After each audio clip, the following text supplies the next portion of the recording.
Welcome to Microcap Moments, a podcast from Shore Capital Partners that highlights the stories of founders, investors, and leaders who have taken on the challenge of transforming ideas and small companies into high-growth organizations.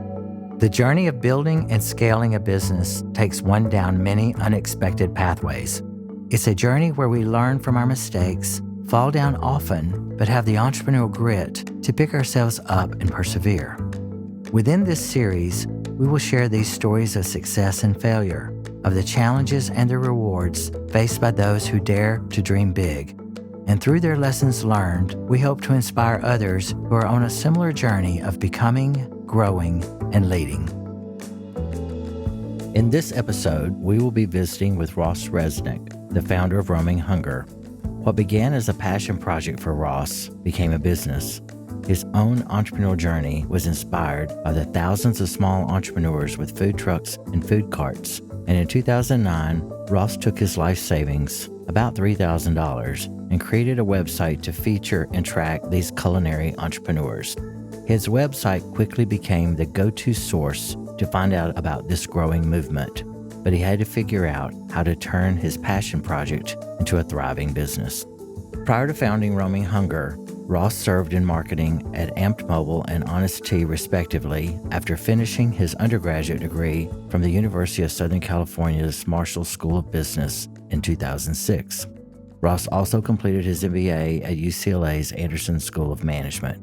As you listen to this podcast, you'll discover that Ross is a passionate leader with a creative mind as well as some serious entrepreneurial grit. I know you'll enjoy this interview between Anderson Williams of Shore Capital and also my podcasting partner, and Ross Resnick, the Big Burrito as he calls himself at Roaming Hunger. Ross, will you just introduce yourself and say a little bit about Roaming Hunger? Yes, of course. Hi, I'm Ross Resnick, and I'm the founder and Big Burrito of Roaming Hunger. And at Roaming Hunger, our mission is to create opportunities for anyone, anywhere. And for me, that was in 2009, seeing a whole movement of people rolling out food trucks, food carts, suitcases, bicycles, sharing their culture, their history, their cuisine with the world. And so I was very inspired by that. And I was very inspired by the spirit of entrepreneurship. And so I created Roaming Hunger in 2009 as a very simple website to help people find out about this incredible movement of entrepreneurs and operators that were popping up all over the country. And so today, Roaming Hunger focuses on a couple of areas related to mobility and related to food trucks. Primarily, we're a catering marketplace, so we help connect vendors into opportunities where they can sell food to groups of people or they can do vending and sell food on site. And we also have created an agency called RM&G, which takes that concept and brings in a branded layer that sits on top of that. So working with clients who want to be out in the world, sharing their story, sharing their brand, and leveraging that network of 20,000 local vendors that we've built since 2009 to be able to execute anywhere in the country.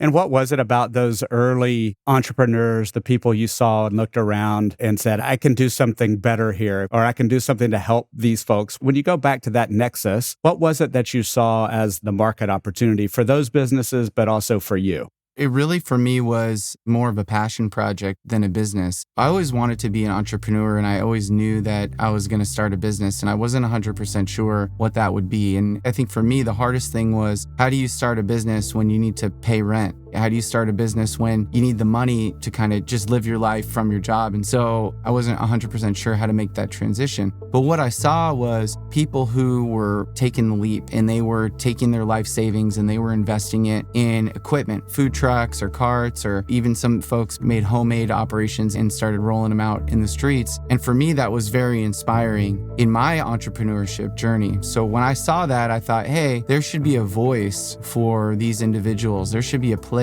where anyone can come to find out about this incredible thing that's happening. And for me on the business side, I wasn't sure. I just kind of trusted that if I did the right thing and I put together something that people liked, then I would figure out the business model as I went. And what was it for you about being an entrepreneur that you kind of knew that's what you wanted to do even before you knew what you wanted to do with it? You know, I didn't have a choice. I feel like I was compelled from a very early age, and I was always interested in selling things and even kind of finding when I was a kid. My dad, he brought home one time, he got these little whistles. They're carved out of stone from work. So I don't know how he came across, but he came home with a box of them. And I took him to school the next day and I sold all of them. So from an early age, I just had this passion for, okay, how do I make a business? How do I think about, selling things? Or even for me in high school, my job was tutor. And I was an okay tutor, but I was pretty good at marketing myself and putting myself out there, making flyers and getting customers. So my parents, they really wanted me to be, a lawyer. And I took a class in undergrad at USC that was writing 340 for law students. And first of all, I'll phrase it in this way. I totally appreciate what attorneys are able to do in their job, but I knew that I was not built for that career. And so from there, I kind of said, okay, how do I pursue an entrepreneurial journey if I don't really have a way to get started right away? I didn't really know how to jump right into it. So what I did after college is I jumped right into an entrepreneurial company, and I went to work for 2 companies. Both were very entrepreneurial. The first was Amp Mobile. Amp Mobile was started by the gentleman who started Boost Mobile in Australia. He brought it to the United States, and he had a very successful exit with Boost, and he did it again with Amped. And it was through a connection, a former dorm mate of mine. He showed me a phone that had live video and apps on it before the iPhone. I said, oh, that looks like the future. How do I work there? And so I went to work at Amp Mobile, and I kind of saw front row what that entrepreneurial journey looked like from an entry-level standpoint. And then later with Honest Tea, kind of the same thing, going through and kind of passively experiencing that entrepreneurial journey. And I think both of those experiences geared me up to be able to take that leap and go for it on my own. In the following segment, Ross shares with Anderson some of his own lessons learned through his experience with 2 entrepreneurial ventures where he was part of the early stage team, Amped Mobile and Honest Tea. You'll enjoy how he applied those lessons learned as the founder of Roaming Hunger and throughout its growth over the past 14 years. What is it that you've learned, or the biggest lessons you've learned as a founder that you could have never learned being in that, we'll just say, less lonely entrepreneurial environment? Well, I think for me, what was interesting was I had 2 very different experiences in those companies. Amp Mobile raised a lot of venture capital money and went out of business. We had to turn in our laptops to get our final paycheck. The company went out of business, and it was a high-flying, really fun first job out of college. We sponsored every event. We did everything, stayed at nice hotels. And when I went over to Honest Tea, our hotel budget was $90 a night, and we were expected to share a room. And so it was 2 glimpses into how to build a company. I saw through discipline and through hard work and the values of hard work that Honest Tea was successful ultimately through an acquisition by Coca-Cola. And so having a front row seat to both of those, I think kind of helped me understand, all right, the entrepreneurial journey is about, making checklists and knocking things off of a checklist and having the discipline, not just on the spending side, but just on the how do we get there side. One of the things that's interesting and what I enjoy about talking with founders is that entrepreneurship, and not to pick on either of the companies, but can be loud and big and noisy and sexy like it probably was with Amped, or it can be thoughtful, methodical, disciplined, and successful as it was with Honest Tea. And there's just some misperceptions about the rigor and the difficulty of starting your own thing. And that's something you've obviously successfully done. There's so many different ways to be an entrepreneur. You can be an influencer and be an entrepreneur. But even just like starting a website, if you look back, Roaming Hunger, right? It was a huge leap to start a website. And I had to take my whole life savings and give it to somebody to make a website. I just saw a thing today. It's like an AI website builder where you just type in a company name and you type in a prompt and it builds you a website. So the stakes are a lot lower for entrepreneurship, but the commitment hasn't changed, right? And I think that the passion and wanting to wake up every single day, and for me, it's been 14 years, and I still get excited every single day to wake up and go to work. And it's because of what I'm working on. And I think that to me, it can't be, oh, hey, I have a great idea to make money. And I think that's kind of the blessing of the way that this started. This started out of a passion for what I was doing. It made it harder to ramp up the business and it took a little bit longer. But there's a lot of people I talk to that go, oh, this is a great business idea, right? This is a really easy way to make money. The question is, well, how long can you do that for? How long does that last for you? It's more like a marriage. You're marrying an idea and you have to be committed and you have to be steadfast in that commitment in order for it to work. So I think for me, the biggest lesson in anything that I could think of is you're going to do something. If you're going to pick something, you better love it or it's not going to work. Absolutely. And love it enough to survive the highs and lows and to be willing to be disciplined, as you were describing, even when that's not the fun choice. In this next segment, Ross shares his insights as a marketer in the creation of Roaming Hunger. He also describes how being a good communicator has built trust, both with his team and with his customers.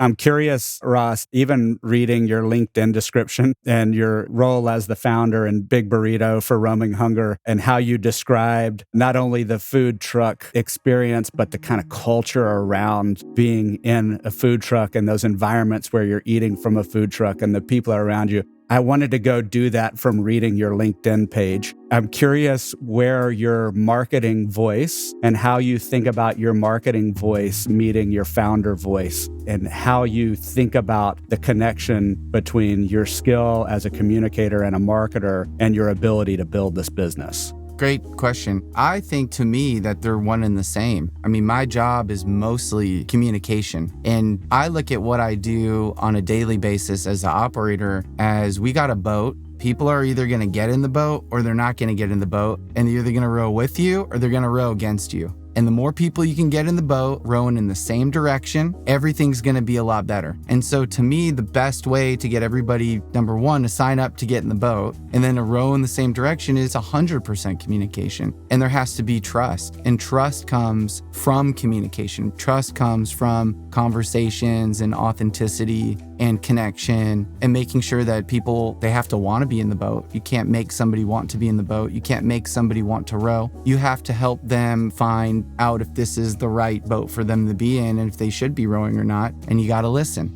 And in order to listen, you have to be an excellent communicator. I think marketing is the same thing to me. Marketing is about listening to the customer. Marketing is about hearing what people need and then just saying it back to them. Really effective marketing to me is just saying back what people asked for. So running a business and finding people to work with who are great and finding customers, or in our case, as a two-sided marketplace, vendors as well, we have to be incredible listeners because our business relies on us doing a good job with both sides of that marketplace and with our internal stakeholders. And so when we think about our values and who we are and the community that we're building, we consider ourselves a community serving other communities. And when we look at the stakeholders in our ecosystem, if we don't listen to one side and we only listen to ourselves, or we only listen to the customer, or we only listen to the vendor, nobody wins. And so to me, they're absolutely one and the same. And being a good listener probably is what that ultimately boils down to. In the following segment, Ross describes how Roaming Hunger has evolved by being responsive to the customer, becoming a booking marketplace for catering and vending, as well as the creation of an experiential marketing agency. This growth and expansion came from really listening to his customer base and delivering exactly what they asked for. So Ross, you've been at this for 14 years. You've obviously built a successful business. Help me understand exactly what your business does, just in total layman's terms. What does Roaming Hunger do? So Roaming Hunger enables mobility. And when we think about the idea of mobility, we think about small business owners who can provide services where those services don't exist. So the way that manifests and what the business looks like is really in two different categories. One, we'll talk about Roaming Hunger, which is a booking marketplace for catering and vending. So folks come to us, it could be anything from a birthday party to a large corporate event, and they're looking to feed a group of people. It could be daily food service, it could be a one-off event, it could be a wedding. And what we do is we work with that usually amateur event planner to connect them into 20,000 different small businesses that have the opportunity to bid on that event. And those vendors then log into the Roaming Hunger platform. They can see everything that's coming up in their area, and they can select whether or not they want to be considered for a catering by putting together a bid, which has an offering of what they could provide for food service, or they could just, for the vending one, say, hey, I'm willing to do it, and here's my menu. And that's one side of the business. On the other side of the business, we've created a brand called RMNG, which is roaming. And what we do is really, it's an experiential marketing agency where we take the same concept of mobility and providing services, but we layer in a branded truck or maybe a little putt-putt course that lives in front of a truck.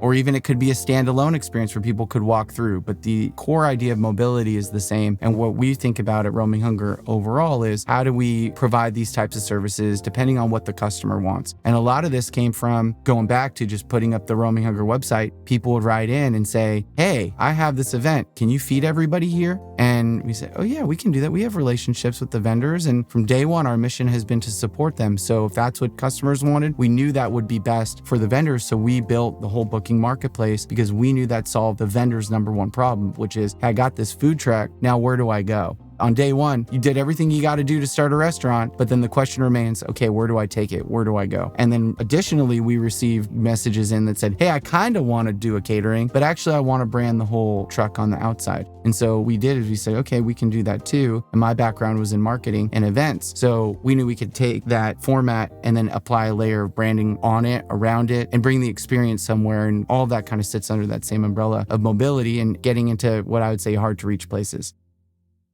In this next segment, Ross talks about his decision to bring on an investment partner and his decision to partner with Shore Capital to grow his business.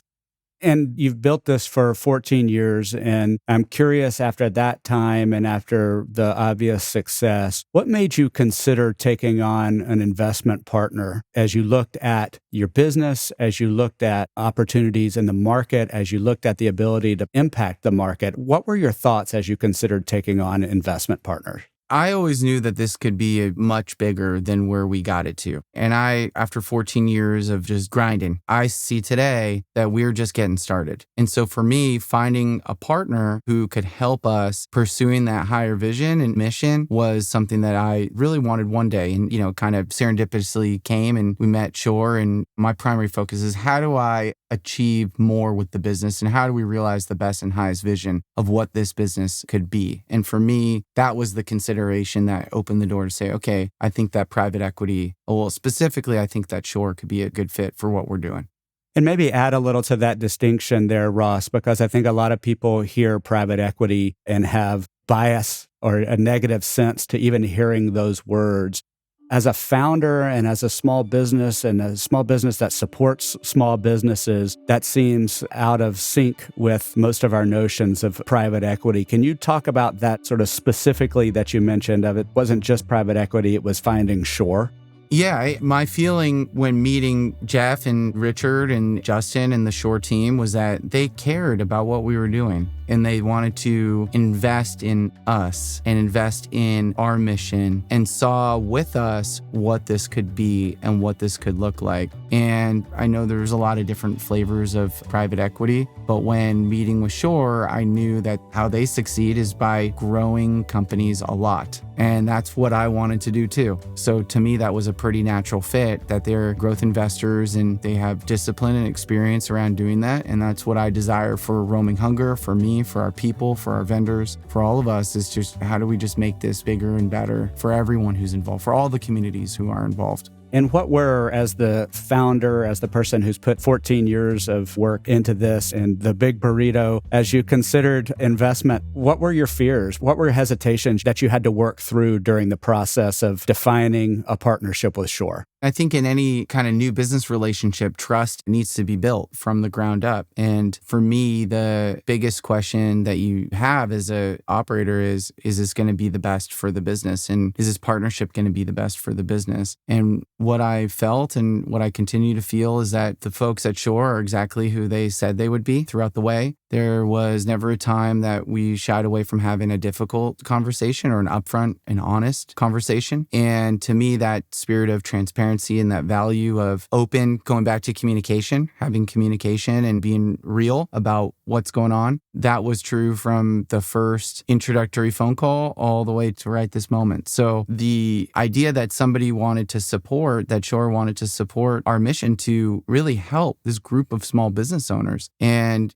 I spoke to Justin about it and he talked about his experience and how passionate he was about that mission. I knew that Shore was really serious about it and they were going to take that seriously because there's a lot of ways to go about this business. We can do things, we can shortcut, we can do things that don't help the operators, that don't help the small business owners. And that's going to be a short run strategy. This business does not exist without the small business owners who are providing local food service. And Shore seemed to get that from day one and internalize that and say, okay, cool, that's what we're signing up for. And that felt authentic all the way through.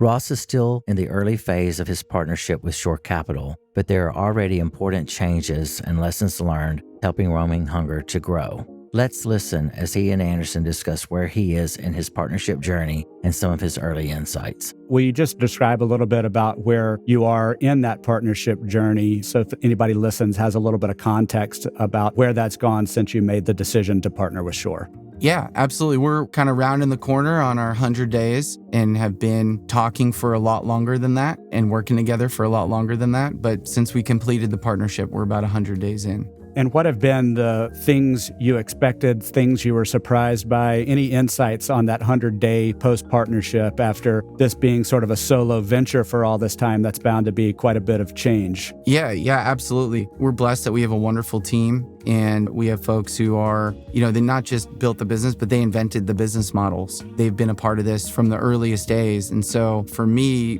before this experience, we could talk and we could share our opinions, but after working in the business for so long, for decade plus, it's hard to get an outside perspective. And what we've experienced so far is just some of the discipline around reporting and question asking and discussing that I feel is invaluable in building a business and putting together dashboards so we can get better visibility into the things that matter most. But overall, just having that perspective from Shore and from a board is totally different for us than what we're used to. And for me, it's a totally different job. Before, as a kind of solo founder, entrepreneur, I have a responsibility to my team and to our communities. But a lot of times I go, oh, yeah, hey, let's just do this. And everyone's like, yeah, let's do it. And now we got to go, well, hey, why are we doing that? And we got to take a moment. We have to answer questions. And that's good. That's a healthy thing. And so that's a different way of operating. And so far, that's been very enjoyable for me to go through that growth and learning experience. And I look forward to continuing that on that path.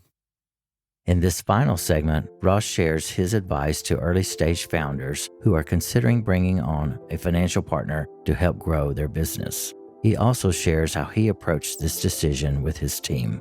What advice would you give at this point in your journey to a founder like yourself, who's built a thing, who's invested everything into a thing, who's considered taking on an investor, a partner like a Shore Capital? I think ultimately it comes down to what sort of life experience does that person want to have? Because there's a world where the operator kind of continues in a lifestyle business or, whatever they were doing, and they keep doing that. And for me, I'm a person who I love to challenge myself. I love new experiences. I want to grow. I want to learn. I want to fall short sometimes. And it was actually kind of hard to have that experience before. And so, my advice to someone considering it is to take a step back and kind of take a big picture look and say, hey, where could the business go? And on the personal side, how can I be better? What can I learn? Where can I take my career and my abilities? And I think for me, that was in my teams too. And that was a huge consideration for me going through this process was what opportunities am I going to be able to provide to those folks? We're all in this boat. We're all rowing super hard. What opportunities am I for sure going to be able to provide them in the default versus in this new world? What sorts of opportunities open up for people who want more? And that was a big driving force for me to say, okay, I believe this deal, this partnership will be great for everyone. We are all going to learn. We're all going to be bad at some stuff and we're going to learn. And as long as your team has the mindset of it's okay if I'm bad at stuff because I don't know right now what I'm bad at, right? Where I need to improve and I'm open to that feedback and I want to grow, to me, that's the best possible position you can be in as a CEO is to say, hey guys, we got some new opportunities. Let's get after it. Let's learn together. Let's get next to and with some really smart and seasoned, experienced people, and they're going to be in our boat now.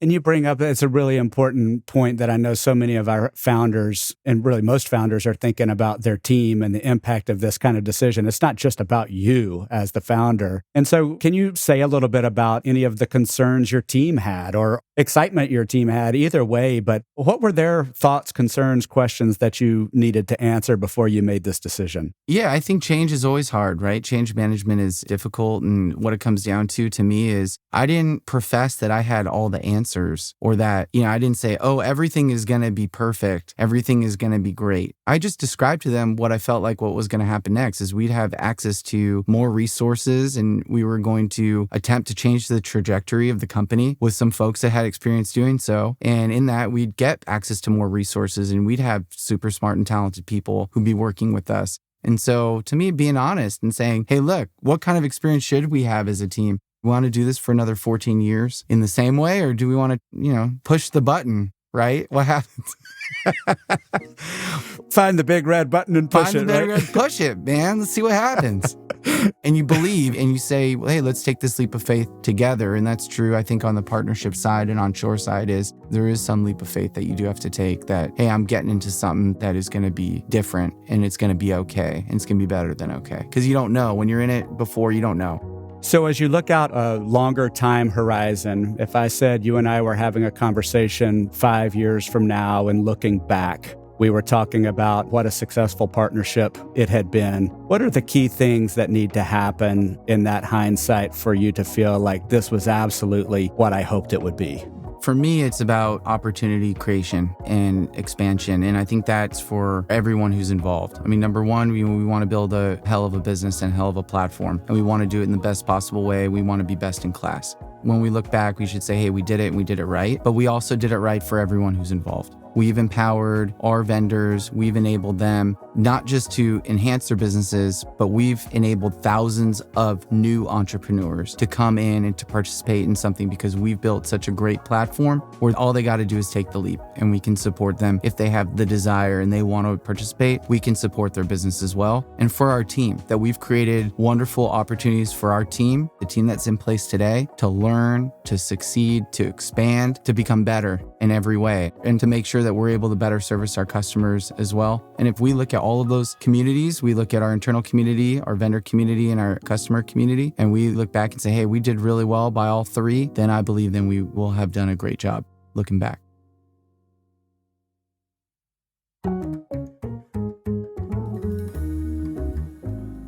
This podcast was produced by Shore Capital Partners with story and narration by Michael Burcham, recording and editing by Andrew Malone, editing by Real Audiobooks, sound design, mixing, and mastering by Mark Galloop of Real Audiobooks. Special thanks to Ross Resnick and Anderson Williams for such an inspiring interview. This podcast is the property of Shore Capital Partners, LLC. None of the content herein is an investment advice, an offer of investment advisory services, nor a recommendation or offer relating to any security. See the Terms of Use page on the Shore Capital website for other important information.